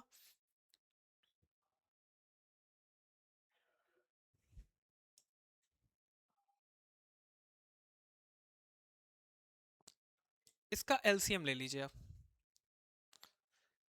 जो आप इसका एलसीएम लेंगे तो क्या हो जाएगा? 7, 11 और 13 का। तो यहाँ पे क्या हो जाएगा? यहाँ पे हो जाएगा 101। ये शॉर्टकट है, 101 आ जाएगा। जब आप 101 आप देख लेंगे तो आप देखिए 101 आने का मतलब ही हो जाता है, एक ट्रिक है। 101 अपने आप में एक मैजिकल नंबर है। ये कहने का मतलब है कि जहां भी 1001 आता है इसका फैक्टर हमेशा कैसा होगा, मतलब इसका जो फैक्टर होगा या इससे जो मल्टीप्लाई होने वाले नंबर होंगे वो क्या होते हैं, वो डबल, वो ट्रिपल डिजिट में चलते हैं। जैसे कि अगर आप 123 इंटू 123 को 1001 से अब जब सॉरी डिवाइड करते हैं तो यहाँ पे क्या नंबर आता है? 123, 123 यही आता है। और यहाँ पे भी यही दिया हुआ है। क्या दिया हुआ है? 823 P2Q। तो यहाँ पे जो P है इसकी वैल्यू 8 है, क्योंकि 823 823 होगा, 823। यहाँ पे P की वैल्यू क्या हो जाएगी? P की वैल्यू 8 हो जाएगी और Q की वैल्यू क्या हो जाएगी? यहाँ पे 3 हो जाएगी। ठीक है, 3 हो जाएगी। अगर इसी से जब हम यहाँ पे निकालें तो क्या हो जाएगा? P minus q is equal to 8 minus 3 is equal to क्या हो जाएगा? 5। 5 हमारा यहाँ पे आंसर हो जाएगा। ठीक है, ये यहाँ पे कॉमन फैक्टर लिया गया है, इसका कॉमन फैक्टर लिया गया है। ठीक है, 101 है, 1001 है। आगे चलते हैं।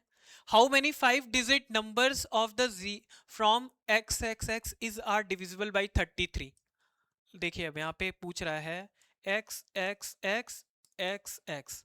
कॉमन सेंस लगाइए। 33 का कॉमन सेंस लगाइए, छोड़िए सब, पहले कॉमन सेंस लगाइए। 33 टू डिजिट है, कितने डिजिट है? 2 डिजिट है।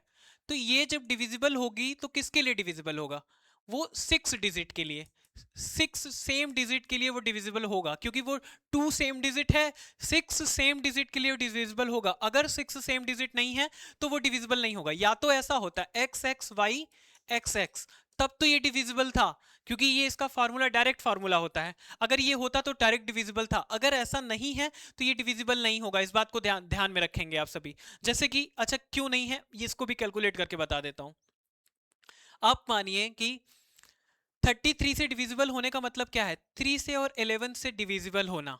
अब 3 से डिविजिबल होने का मतलब है कि x plus x plus x plus x plus x is equal to 5x divided by 3। अगर ये प्रॉपर डिवाइड हो जाता है तभी ये 3 से डिविजिबल होगा। तो 5, इसके कहने का मतलब है कि यहाँ पे x क्या हो सकता है? x या तो 3 हो सकता है, या तो 6 हो सकता है, या तो 9 हो सकता है। तो 3x और 3, 6 और 9 हो सकता है। और 3 को अगर आप यहाँ पे रखें, 3 ये 33 से डिवाइड होगा ही नहीं। 6 या 9 ये सारे डिविजिबल होंगे ही नहीं। क्यों नहीं होंगे? क्योंकि ये 5 डिजिट है और ये 2 है। मतलब यहाँ पे 5 डिजिट है और यहाँ पे 2 डिजिट है। ये पॉसिबल ही नहीं है इससे क्या होना, पूरा हो पाना, मतलब कि इससे डिवाइड हो पाना। इसलिए क्या होगा, यहाँ पे 0 हो जाएगा। इसको आप समझिए एकदम। ठीक है, और 11 के लिए क्या होता है? डिविजिबिलिटी रूल क्या होता है? पहला वाला डिजिट मतलब ऑड वाले इवन वाले डिजिट में से माइनस किए जाते हैं, तो उससे भी इसका नहीं आ पाएगा। तो यहाँ पे कहने का मतलब ये 0 हो जाएगा। आगे चलते हैं। अब देखते हैं यहाँ पे क्या है अपना अगला question. Consider the following statement regarding article 200 of Indian constitution. Bharat के संविधान के अनुच्छेद 200 के संदर्भ में निम्नलिखित कथनों पर विचार कीजिए। क्या है? Article 200 deals with the power of the governor with respect to bill pass by the state legislature. 200 अनुच्छेद जो है ये राज्य विधानमंडल द्वारा पारित विधेयकों के संबंध में राज्यपाल की शक्तियों से संबंधित है। बिल्कुल है। Under Article 200, the governor can give assent, withhold assent or reserve the bill for the consideration of the president. 200 के अंतर्गत या तो वो स्वीकृति दे सकता है या रोक सकता है या राष्ट्रपति के विचार के लिए सुरक्षित रख सकता है। हालांकि इसमें अभी सुप्रीम कोर्ट ने कुछ कैप लगाया है, ठीक है, लेकिन सही है। The governor is constitutionally bound to give assent to a money bill passed by the state legislature। बिल्कुल, जब बात धन विधेयक का होगा तो स्वीकृति देने के लिए बाध्य हो जाता है गवर्नर, सही है। A bill reserved for consideration of the president can be written by the governor to the state legislature for consideration। जब राष्ट्रपति के विचार हेतु सुरक्षित किया गया कोई विधेयक राज्यपाल द्वारा पुनर्विचार के लिए राज्य विधानमंडल को लौटाया जा सकता है, नहीं लौटाया जा सकता, क्योंकि एक बार अगर वो किसी विधेयक को राष्ट्रपति के लिए सुरक्षित रख देता है, उसके बाद राष्ट्रपति की शक्ति है कि वो उसको वापस करता है कि नहीं करता है। तो ये गलत है। बाकी 1 2 3 विल बी करेक्ट हियर, ठीक है। आगे चलते हैं। Under which article of Indian Constitution does the President have the power to promulgate ordinance when Parliament is not in session? तो संसद के सत्र में न होने पर राष्ट्रपति को अध्यादेश जारी करने की शक्ति भारतीय संविधान के किस अनुच्छेद में दी गई है? राष्ट्रपति की बात करें तो 123, राज्यपाल की बात करें तो 213। ध्यान में रखें। Article 162 of Indian constitution deal with which of the following? किससे करता है? राज्यपाल की जो राज्य की कार्यपालिका की शक्ति है उससे रिलेटेड है। क्या है? कार्यपालिका की शक्ति, ठीक है, राज्य की।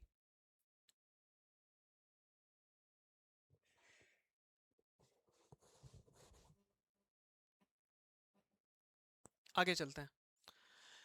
Article 215 of the Indian constitution is related to which of the following? भारतीय संविधान का अनुच्छेद 215 किससे संबंधित है?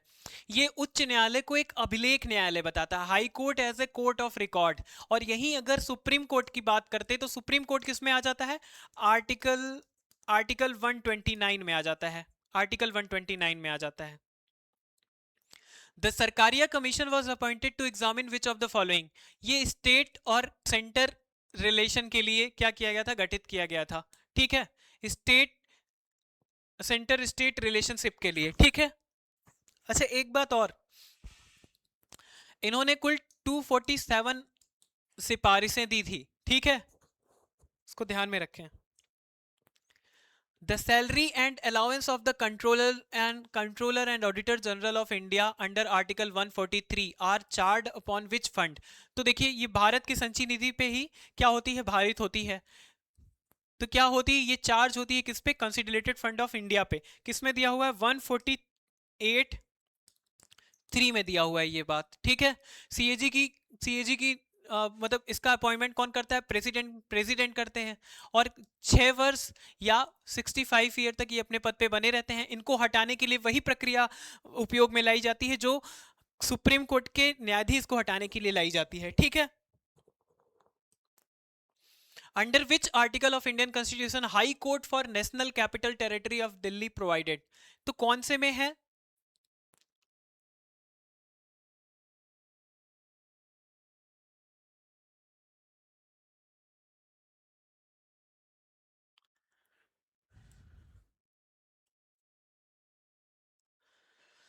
ये है आर्टिकल 239।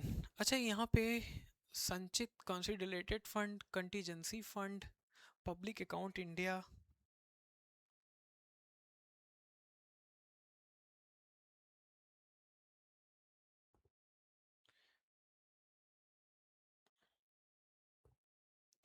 ठीक है। अच्छा, ठीक है। अच्छा, अब एक बात सुनिए, यहाँ पे है, इस वाले क्वेश्चन को देखते हैं। विच article of the Indian constitution is high court for the national capital? देखिए, जब कैपिटल नेशनल कैपिटल टेरिटरी की बात हो, नेशनल कैपिटल टेरिटरी की जब बात हो, तब किसकी बात होगी? तो बात होगी आर्टिकल 239A की। किसमें किया गया था ये 69th अमेंडमेंट था। 69th अमेंडमेंट 1991 था, ठीक है, 1991 था। लेकिन जब बात हो रही है उच्च न्यायालय की, मतलब हाई कोर्ट की, तो किसमें होगा? 214 में। 214 में, ध्यान रखिए, 214 में होगा ये।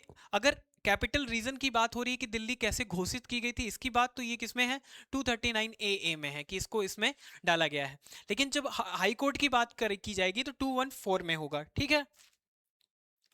The language of the preamble of Indian constitution has been taken from which country.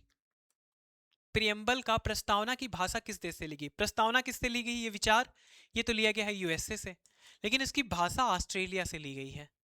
Ireland से क्या लिया गया है, डीपीएसपी। संयुक्त राज्य अमेरिका से प्रस्तावना का विचार लिया गया है, फंडामेंटल राइट लिया गया है, ठीक है। न्यायपालिका से कुछ चीजें ली गई हैं। Article 239 D, sorry 243 D of Indian constitution provide for which of the following, किसके लिए होता है, तो 243 डी आरक्षण से, रिजर्वेशन से रिलेटेड है, रिजर्वेशन से रिलेटेड है, चाहे वो एससी एसटी का आरक्षण हो, चाहे वो वुमेन हो, ठीक है, चाहे वो वुमेन रिजर्वेशन हो, और चाहे वो ओबीसी से, अगर राज्य चाहे तो ओबीसी के लिए भी दे सकती है, ठीक है। ओबीसी के लिए वुमेन कहीं कहीं तो 50% तक चली गई है स्टेट गवर्नमेंट, ठीक है। तो अगर इसकी बात करें तो किससे रिलेटेड है, ये है सीटों के आरक्षण से। Article which sorry under which article of Indian constitution is policy related to AIDS formulate. देखिए यहाँ पे जो क्वेश्चन बता रहा हूँ, इसमें आप अगर नहीं जान रहे हैं तो इस बात को जान लीजिए। वैसे तो देखा जाए तो ये आर्टिकल 41 में आता है, ठीक है, प्राइमरली ये आता है 41 में, लेकिन 21 में भी ये आ सकता है और 47 में भी ये आ सकता है, ठीक है। तो यहाँ पे क्या हो जाएगा, ऑल ऑफ द एबव। अब यहाँ पे ऐसा मत करिएगा कि आप इसमें से कमेंट करने लग जाए खाली 47 है। 47 47 में क्या किया गया है, वहाँ पे स्वास्थ्य सुरक्षा की बात की गई है। 41 में भी क्या किया गया है, कुछ विधि ऐसे बनाए गए हैं जिसमें एड्स पॉलिसी आ जाती है। और 21 ऐसा है ही है कि खुद के लिए, मतलब खुद के अधिकार के बारे में बताया गया है, तो इसमें भी आ जाता है। तो all of the above will be correct here, ठीक है। यहां कंफ्यूज मत होइएगा कि कमेंट करने लग जाइए नहीं एक ही है। In which region does the land form known as bhur, अगर भूर की बात यहां पे कर लेते हैं, किसको कहते हैं, स्थलाकृति किससे रिलेटेड है, कहां पे अपीयर होती है, तो ये होती है बांगर प्रदेश में, बांगर। आइए देखते हैं कि ये क्या क्या होता है। जब भाबर की बात करते हैं तो कंकड़ पत्थर वाले,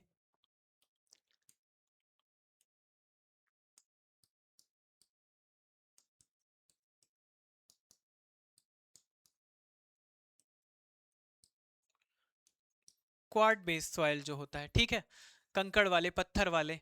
खादर की बात अगर करें, खादर की अगर बात करें तो खादर कैसी होती है, खादर होती है न्यू एलोवेल सॉइल, मतलब कि नई मृदा, नई जलोढ़ मृदा। और जब बांगर की बात करें तो ये क्या होती है, पुरानी, पुरानी जलोढ़ मृदा। तराई की बात करें तो वो नमी वाला आर्द्र भूमि जो होती है उसको कहते हैं, शिवालिक के पास के बाद वाली जो भूमि है उसको क्या कहते हैं, तराई वाली भूमि, ठीक है। तो ये है यहाँ पे बांगर, इसका सही हो जाएगा। आइए देखते हैं अगला question. Match the list 1 and list 2 and select the correct answer using code given below. आइए देखते हैं। जब बात करते हैं हम करमोली परियोजना की, तो ये कहाँ से रिलेटेड है, उत्तराखंड से। जब उज्ज परियोजना की बात करते हैं,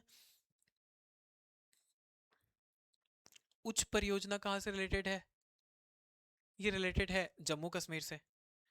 जब बात करते हैं निम्बो बाजगांव परियोजना की, तो ये लद्दाख से। और दंतीवाड़ा की बात करते हैं तो ये कहाँ से रिलेटेड है, ये है गुजरात से, ठीक है, गुजरात से। तो यहाँ पे क्या हो गया, 3142, 3142, 314, 3142, ठीक है। In which rock formation is most of India coal found. देखिए, जब जब भंडार की बात करते हैं, जब रिजर्व की बात करते हैं, तो 96% है गोंडवाना, गोंडवाना। जब प्रोडक्शन की बात करते हैं तो 99%, 98% है गोंडवाना, गोंडवाना, ठीक है। और जब चट्टानों के क्रम की बात करते हैं तो यहीं पे लिख लीजिए एक फार्मूला, आधा किंगविंग,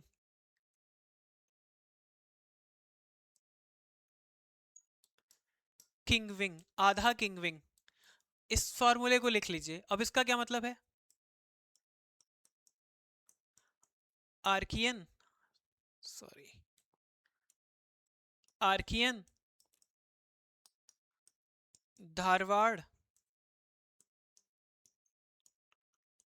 कुडप्पा, विंध्यन, गोंडवाना। ये प्राचीन है, सबसे प्राचीनतम है, और ये न्यूनतम है, नया है। ठीक है, इसको याद रखेंगे। आर्कियन, धारवाड़, कुडप्पा, विंध्यन, गोंडवाना, आधा किंगविंग। ये है फॉर्मूला याद करने का। चट्टानों को जब याद करना हो, जब रॉक सिस्टम को याद करना हो, तब के लिए है। ठीक है, आगे चलते हैं। Consider the following statement regarding the saline soil. अब सलाइन सॉइल की बात करते हैं। Low irrigation leads to an increase in spread of saline soil. देखिए, लो इरिगेशन कभी भी सलाइन सॉइल को नहीं बढ़ाएगी, ज्यादा इरिगेशन बढ़ाएगी ना। ज्यादा होगा तो वहां पे कैपिलरी एक्शन होगी, कैपिलरी एक्शन होगा, और कैपिलरी एक्शन होगा तो नीचे से ऊपर की तरफ आएगा, एसिड ऊपर की तरफ आने लग जाएगा, तब ना एसिड बढ़ेगा। नहीं तो ऐसे सलाइन सॉइल कैसे हो पाएगा? ठीक है, वो लवणीय मृदा नहीं हो पाएगा, गलत है। Saline soil can be made arable by mixing gypsum and pyrite. Gypsum तथा पायराइट को मिला के लवणीय मृदा, मतलब जो सलाइन सॉइल है, उसको कृषि योग्य बनाया जाता है। अभी जैसे मैंने आपको बताया था कि जब एसिड ज्यादा होता है तो उसमें बुझा हुआ चूना डाल देते हैं। क्या क्या डालते हैं? बुझा चूना। तो क्या होता है उससे? वो क्या हो जाता है? वो न्यूट्रल हो जाता है। तो यही जिप्सम और पायराइट भी डाल के क्या किया जाता है? उसको न्यूट्रल कर दिया जाता है। तो ये सही है। Only two. Which of the following species came into first? पहली कौन आई? पहली नेग्रीटो आई। क्या आई? नेग्रीटो। फिर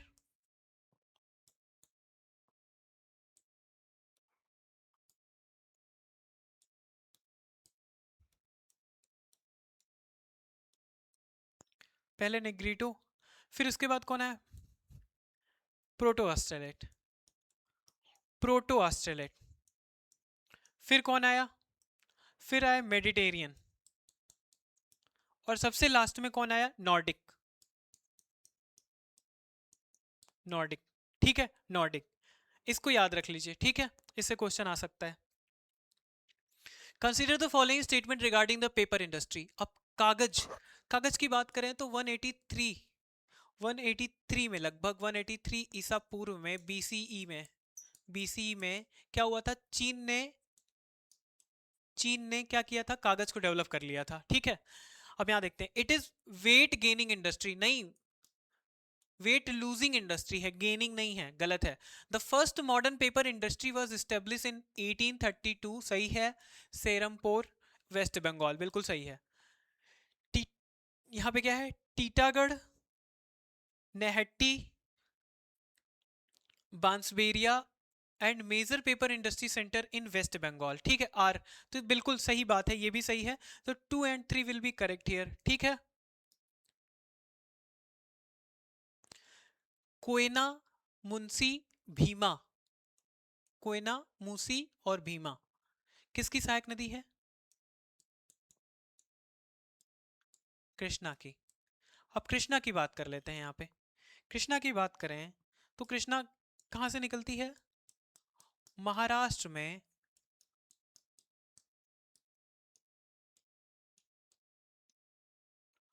महाबलेश्वर की पहाड़ी से, महाबलेश्वर हिल्स से निकलती है। ठीक है, महाबलेश्वर हिल्स से। लेंथ की बात करें 1401 किलोमीटर। 1401 किलोमीटर। ट्रिब्यूटरी के बारे में आपने जान ही लिया। कोयना, भीमा संकट से भीमा निकलती है, भीमा। और कौन सी है? मूसी। ये इसकी ट्रिब्यूटरी हो गई। और एक बात, कहाँ गिरती है? बे ऑफ बंगाल में, बे ऑफ बंगाल में गिरती है। ठीक है, कृष्णा। अब आप यहाँ पे बताइए कौन से स्टेट से जाती है? कौन से स्टेट से जाती है ये आप बताएंगे। ठीक है, तो ये कौन सी है? वो कृष्णा है। अब यही बात कर लेते हैं किसकी? गोदावरी की। गोदावरी कहाँ से निकलती है?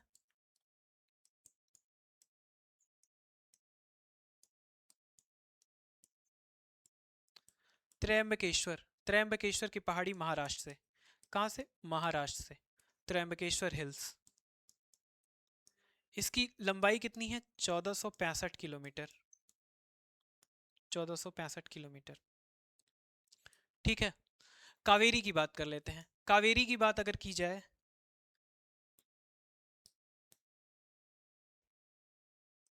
कावेरी की बात करते हैं। कावेरी 851 किलोमीटर लंबी नदी है। निकलती कहाँ से है? निकलती है ब्रह्मगिरी की पहाड़ी, ब्रह्मगिरी हिल्स, ब्रह्मगिरी हिल्स, कर्नाटक से। 851 किलोमीटर लंबी नदी है। ठीक है, भवानी, काबिनी इसकी सहायक नदी है। ठीक है, अब महानदी की बात कर लेते हैं। किसकी बात कर लेंगे? महानदी की। जब महानदी की बात करते हैं तो महानदी कितनी बड़ी है? ये 851 नहीं है, एक मिनट, महानदी 851 है, ये है 800 किलोमीटर। महानदी है 851 किलोमीटर। ठीक है, और महानदी कहाँ से निकलती है? छत्तीसगढ़ से निकलती है, सिंहावा की पहाड़ी, सिंहावा हिल से, सिंहावा हिल से निकलती है। ठीक है, तो ये था पूरी जानकारी इनके बारे में। आगे चलते हैं। What is the effect of increasing eutrophication in water? जल में यूट्रोफिकेशन क्या है? देखिए क्या होता है, नाइट्रोजन और फास्फोरस बढ़ने लग जाता है। नाइट्रोजन और फास्फोरस पानी में बढ़ने लग जाता है, और ऑक्सीजन, ऑक्सीजन की मात्रा घटने लग जाती है। ऑक्सीजन की मात्रा घटने लग जाती है। The amount of oxygen in water increase, नहीं, the amount of oxygen in water decrease, सही है। There is no effect on oxygen level, गलत है। There is a deficiency of nutrient in water, जल पोषक तत्वों की कमी हो जाती है, अधिकता हो जाती है, कमी नहीं होती है। क्या हो जाती है? अधिकता हो जाती है। कंसीडर द फॉलोइंग स्टेटमेंट, क्या है स्टेटमेंट, आइए देखते हैं। Humid temperate forest are found in area with an altitude 1000 to 2000 metre. तो 1000 मीटर से 2000 मीटर की ऊंचाई वाले क्षेत्रों में आर्द्र शीतोष्ण कटिबंधीय वन पाए जाते हैं, बिल्कुल सही है। Near the snow line the size of tree become small, हिम रेखा के पास वृक्ष जो होते हैं उस पर बर्फ लगातार गिरती रहती है, इसीलिए वृक्षों का आकार छोटा हो जाता है, ये भी सही है। तो यहाँ पे both statement will be correct. Which of the following is the decreasing order of the gases present in the atmosphere? इसके लिए क्या होता है, एक एक फार्मूला है,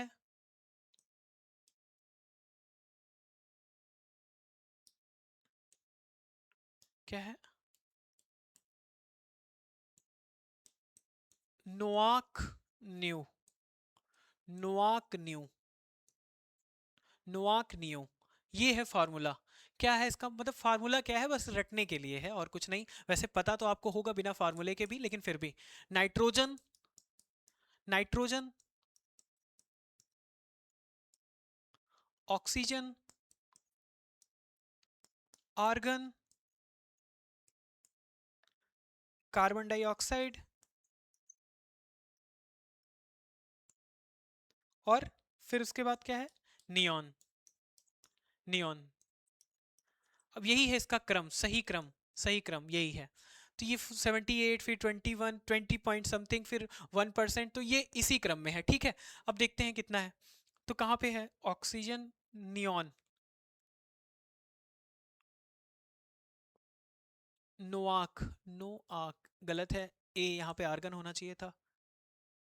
यहाँ पे नियॉन आ गया, ये भी गलत है। नियॉन यहाँ आ गया, ये भी गलत है। ये डी वाला सही है।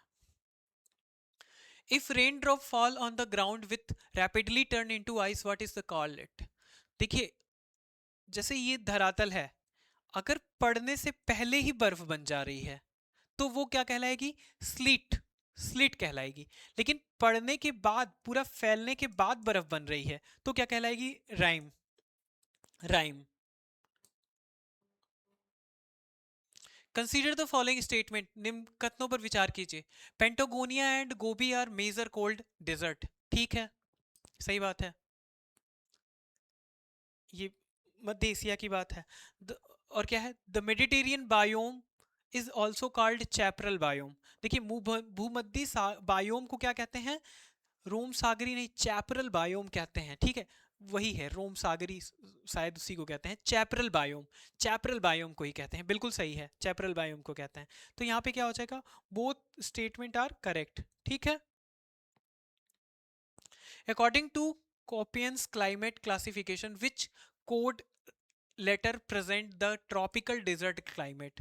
जब अगर हम बात करें उष्णकटिबंधीय मरुस्थलीय जलवायु की तो उसको BWH कहते हैं।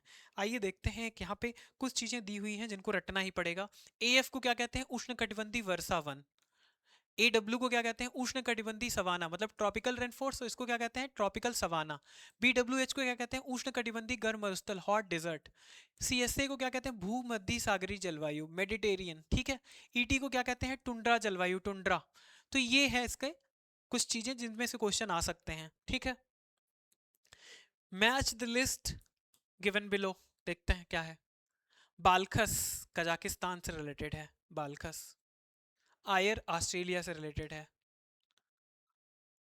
विनीपेग कनाडा से रिलेटेड है और रुडोल्फ केन्या से रिलेटेड है। आइए देख लेते हैं। ए का 2, बी का 3, सी का 4 और डी का 1। ये सब तो आप अब एकदम अच्छे से करने लगे होंगे, आपको ज्यादा इसमें मेहनत ही नहीं लगती होगी। 2 3 4 1 सी। पोडुपेंडा बेवर टाइप्स ऑफ व्हाट। ये क्या है? ये है झूम कृषि। ये सब झूम कृषि हैं। जैसे मिल्पा, कहाँ कहते हैं मिल्पा? आप बताइएगा, मैं क्वेश्चन दूंगा। मिल्पा, लदांग। मिल्पा कहाँ कहते हैं? लदांग कहाँ कहते हैं? और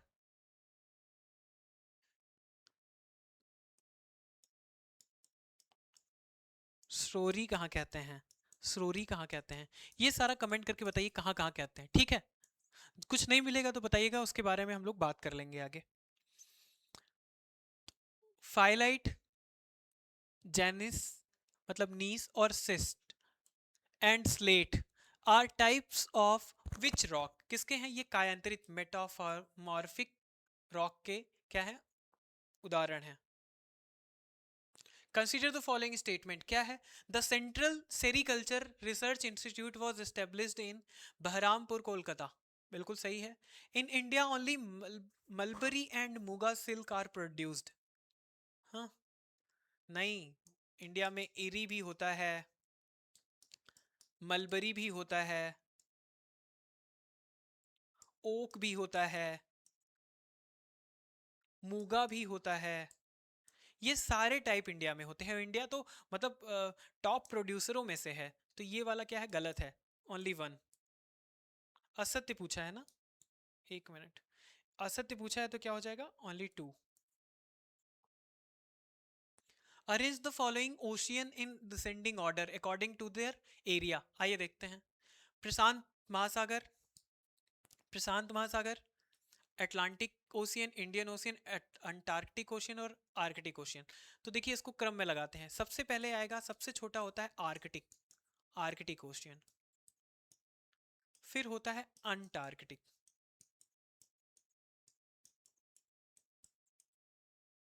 फिर क्या होता है? फिर है इंडियन,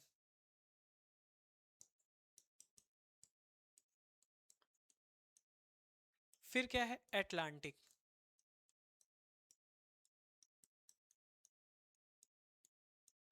और फिर क्या है? फिर है पैसिफिक। ठीक है, पैसिफिक। तो अगर इसको क्या कहते हैं, असेंडिंग ऑर्डर में जब लगाएंगे तो ये इसका क्रम यही होगा। तो मतलब क्या हो जाएगा? 5 4 3 2 1 डी वाला। The concept of economic planning मतलब आर्थिक नियोजन in India is taken from which country. आप ऐसे समझिए, जब योजना आयोग की बात की गई थी, प्लानिंग कमीशन, प्लानिंग कमीशन जिसके आधार पे अभी नीति आयोग आया है। Planning commission,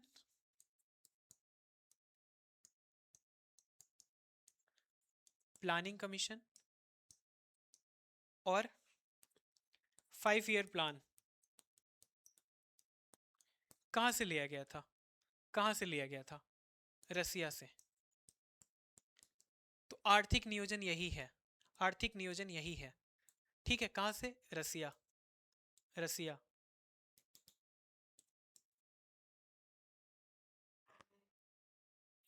consider the following statement regarding the global multidimensional poverty index. क्या है, इसको याद करना है आपको, नहीं दिख रहा हो तो थोड़ा जूम कर लीजिएगा। वैश्विक बहुआयामी गरीबी सूचकांक 2025 के बारे में इस स्टेटमेंट को पढ़ना है। The global MPI 2025 is titled overlapping hardship poverty and climate hazard and for the first time integrates climate hazard data with multi-dimensional poverty। वैश्विक एमपीआई 2025 का शीर्षक overlapping hardship poverty and climate hazard है, सही बात है। और पहली बार इसमें जलवायु खतरों के आंकड़ों को बहुआयामी गरीबी के साथ जोड़ा गया है, बिल्कुल सही है। According to the report, about 1.1 billion people across 109 countries are living in severe multidimensional poverty, most of whom are young, rural, and from low human development countries। निम्न मानव विकास वाले राज्य में से हैं, ठीक है। आगे देखते हैं। India's multidimensional poverty rate declined from 55.1% in 2005-6 to 16.4 in 2019-21, but large regions still face combined challenge of poverty and climate hazard. Bharat में बहुआयामी गरीबी दर 2005-6 में 55.1% से घटकर 19-21 में 16.4 हो गई। फिर भी बड़े क्षेत्र गरीबी और जलवायु के खतरों की संयुक्त चुनौतियों का सामना कर रहे हैं, बिल्कुल सही है। The report state that nearly 2/3 of the world poor live in low income countries. Report के अनुसार विश्व के लगभग 2/3 गरीब निम्न आय वाले देशों में रहते हैं, नहीं, मिडिल इनकम वाले देशों में रहते हैं, ठीक है। मिडिल इनकम कंट्रीज में रहते हैं, निम्न में नहीं रहते हैं, ठीक है। तो यही गलत है, बाकी 1 2 3 विल बी करेक्ट हियर।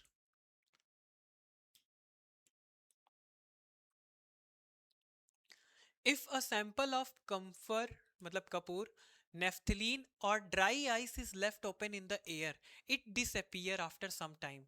क्या होता है, ठोस सीधे गैस में बदल रहा है, इसका मतलब ऊर्ध्वपातन हो रहा है, बिना लिक्विड बने ऊर्ध्वपातन हो रहा है। Which of the following is related to albedo. Albedo का मतलब क्या है, जब पृथ्वी जो सूर्य से हमारे यहाँ प्रकाश आ रही है वो क्या हो रही है, टकरा के वापस जो जा रही है, उसी को एल्बिडो कहते हैं।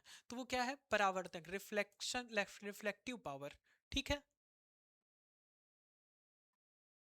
Consider the following statement regarding total internal reflection. पूर्ण आंतरिक परावर्तन क्या है, total internal reflection occur when a ray of light travel from a denser medium to rare medium, सही है। And the angle of incident is greater than the critical angle. पूर्ण आंतरिक परावर्तन तब होता है जब प्रकाश की किरण सघन माध्यम से विरल माध्यम में जाती है और आपतन कोण क्रांतिक कोण से ज्यादा हो जाता है, ठीक है। The formation of a rainbow, rainbow का formation is due to total internal reflection, नहीं, डिस्पर्सन भी होता है उसमें, रिफ्लेक्शन भी होता है उसमें, टोटल इंटरनल रिफ्लेक्शन ही नहीं उसमें, मतलब उसमें अपवर्तन भी होता है, रिफ्रैक्शन भी होता है, डिप्रेशन डिपर्सन भी होता है, मतलब अपवर्तन, विवर्तन,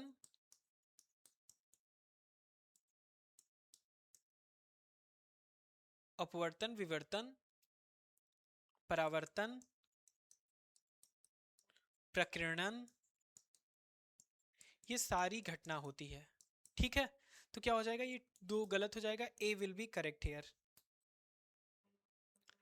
विच of the following pair is not correctly match, कौन सा सही सुमेलित नहीं है, देखते हैं। ऑसिलोस्कोप विद्युत तरंगों का विश्लेषण, ठीक है। स्पीडोमीटर वाहन की गति मापने के लिए, ठीक है। Thermometer measure of high temperature, नहीं, ये क्या है, पायरोमीटर है, pyrometer.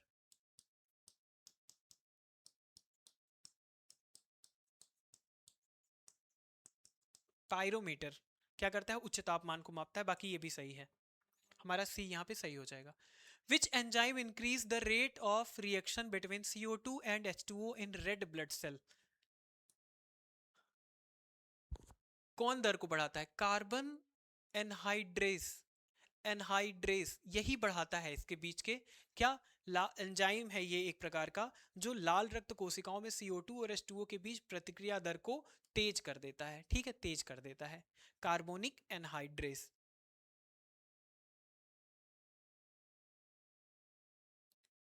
Which of the following disease is not caused by bacteria? इनमें से कोई नहीं है, सारे बैक्टीरिया से होते हैं। आइए एक लिस्ट देखते हैं।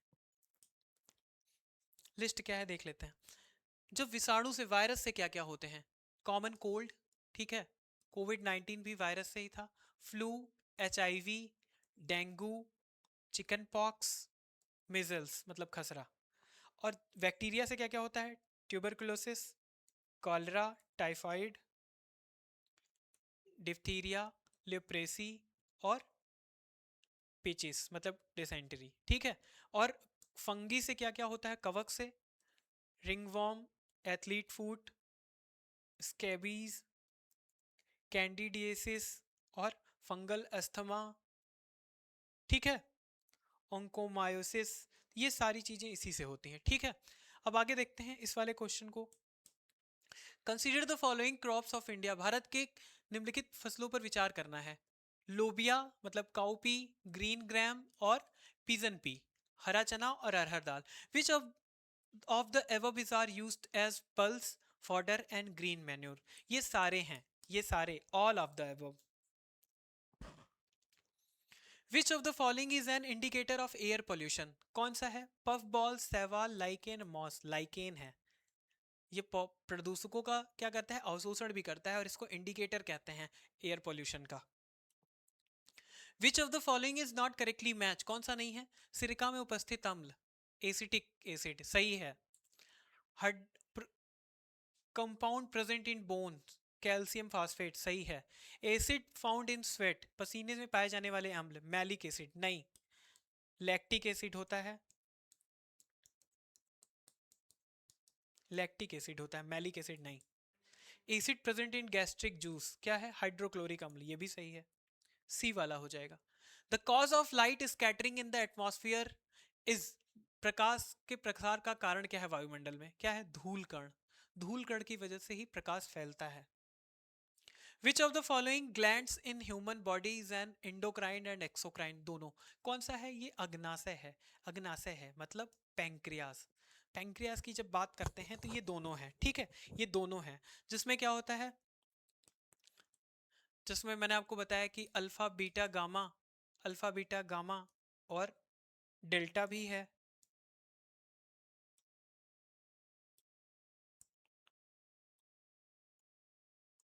डेल्टा भी है, सबके अपने अपने काम है।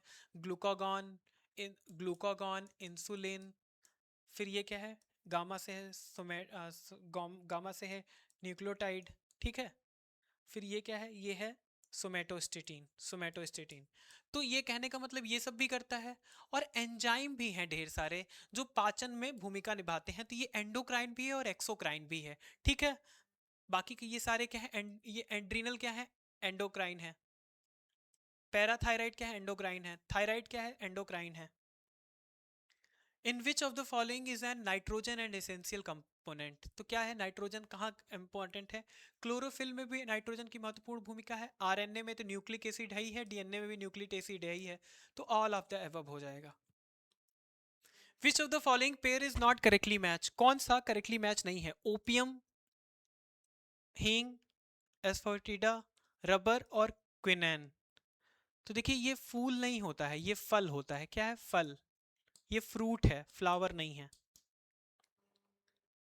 Which hormone is use to genetically length dwarf planet, lengthen dwarf planets, पौधों को लंबा करने के लिए, बौने पौधों को लंबा करने के लिए कौन सा हार्मोन्स होता है? Gibberellin, gibberellin. Oxytocin, sorry auxin क्या करता है? कमेंट करके बताइए, मैंने बताया हुआ है।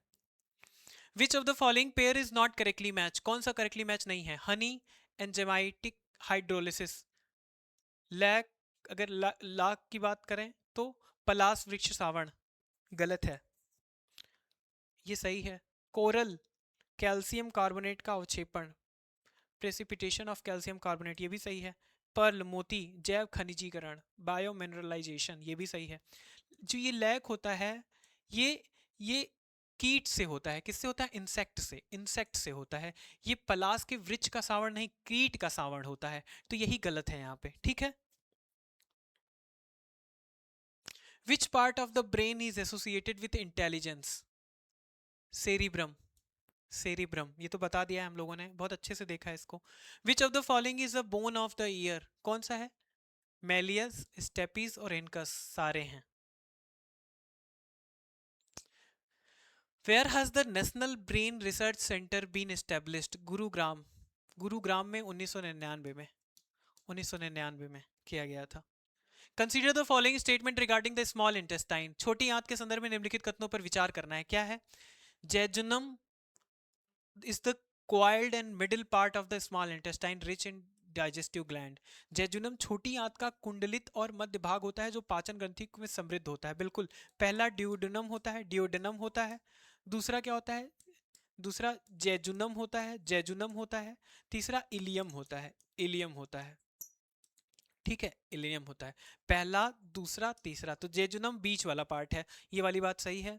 Several type of hormones, cholecystokinin, pancreozymin, फिर क्या है? सिक्रेटिन और एंट्रोगेस्ट्रोन, फिर क्या है? Enterokinase, enterokinase are secreted in small intestine. बिल्कुल सही बात है। ये सारे हार्मोन्स ऐसे ही रट डालिएगा, कोलेस्टिटोकिनिन, पेनक्रियोजाइमिन, सिक्रेटिन, एंट्रोगेस्ट्रोन और एंट्रोकाइजेन, ये सारे पूछे जा सकते हैं। और यहाँ पे क्या हो जाएगा? दूसरा और पहला दोनों सही है, both. Last question, the lunar mission named smart lander for investigating moons, slim, किससे रिलेटेड है? जाक्सा से, जापान से, जाक्सा, जाक्सा से। ठीक है, आज के लिए इतना ही। कमेंट करके बताइए, कमेंट करके बताइए कि आपका स्कोर कितना रहा। कमेंट करें और बताएं आपका स्कोर कितना रहा।